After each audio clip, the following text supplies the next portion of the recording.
नमस्कार दोस्तों, एक बार फिर हमारे YouTube चैनल में आप लोगों का हार्दिक स्वागत है। लेटेस्ट अपडेट निकल के आई हो। होली से पहले केंद्रीय कर्मचारियों के लिए बड़ी सौगात, एरियर पर भी आया फैसला। तो दोस्तों, हम आपको सब डिटेल में बताएंगे। अगर आप हमारे चैनल पर फर्स्ट टाइम विजिट कर रहे हैं तो चैनल को लाइक कर दीजिए, सब्सक्राइब कर दीजिए, साथ ही साथ बेल आइकन को भी बजा दीजिए ताकि गवर्नमेंट या पेंशन से संबंधित जितनी भी न्यूज आती है उनकी नोटिफिकेशन आप लोगों के पास तुरंत पहुँच सके। तो करते हैं वीडियो को स्टार्ट बिना किसी देरी के।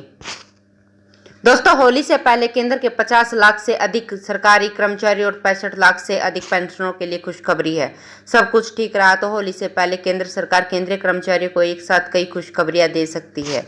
दरअसल होली से पहले 16 मार्च को केंद्रीय कैबिनेट की बैठक होनी है और इस बैठक में जहां केंद्र सरकार केंद्रीय कर्मचारियों के डीए में बढ़ोतरी का ऐलान कर सकती है, वहीं 18 महीने के बकाया डीए एरियर को लेकर भी बड़ा फैसला ले सकती है।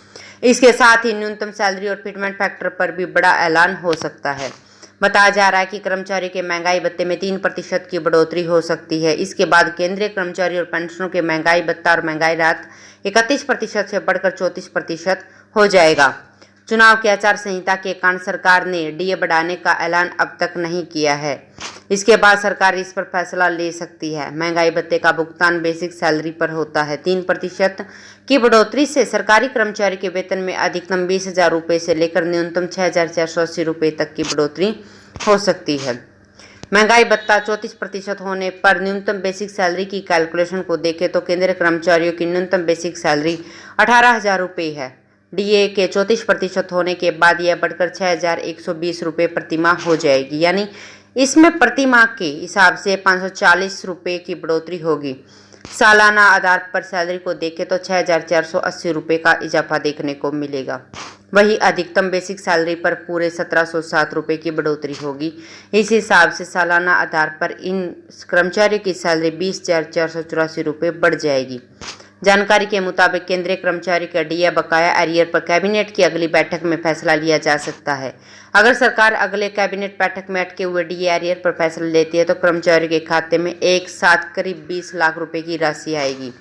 जेसीएम के सचिव शिव गोपाल मिश्रा के मुताबिक केंद्र सरकार अटके हुए डीए के पैसे का वन टाइम सेटलमेंट कर सकती है। इसे केंद्रीय कर्मचारी को डीए एरियर के रूप में 1,44,200 रुपये से लेकर 2,18,200 रुपये के बीच में मिलेगा।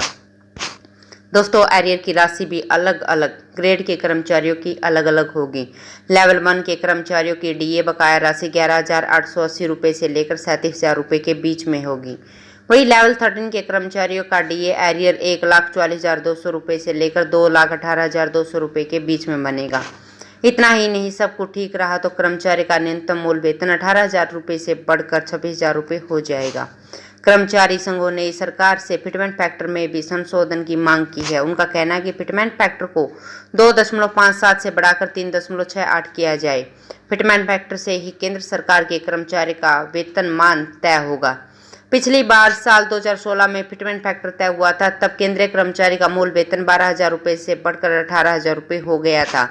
इस बार फिटमेंट फैक्टर बढ़ा तो न्यूनतम वेतन 18,000 रुपये से बढ़कर 26,000 रुपये हो जाएगा। तो दोस्तों, आज के लिए इतना ही। मिलते हैं नेक्स्ट वीडियो में, तब तक के लिए जय हिंद, जय भारत।